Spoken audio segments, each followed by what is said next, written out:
Welcome to Chillin' 101. We hope this video helps. You begin by powering on the Apple Ultra 3 and ensuring it has at least 50% charge. This prevents interruptions. Once done, unlock your iPhone, enable Bluetooth and Wi-Fi, and open the Watch app. You'll tap Pair and center the watch face in the iPhone camera. This authenticates quickly.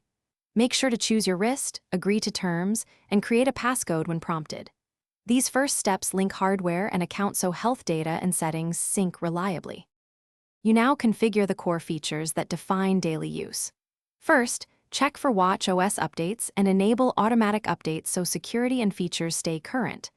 Next, if you want untethered connectivity, add a cellular plan via the Watch app. Follow carrier steps and confirm signal in Control Center.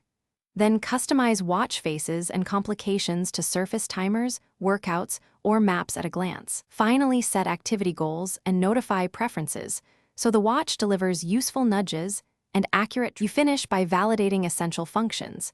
Start a 5-minute workout, confirm GPS route, and check heart rate readings so baseline accuracy is established. Once done, sync the apps you need and enable critical notifications, then adjust Do Not Disturb and focus modes to avoid interruptions. If something goes wrong, restart the watch and iPhone first. Make sure software versions match. As a final measure, unpair and repair via the Watch app, which restores a fresh connection while preserving backups. Thanks for watching.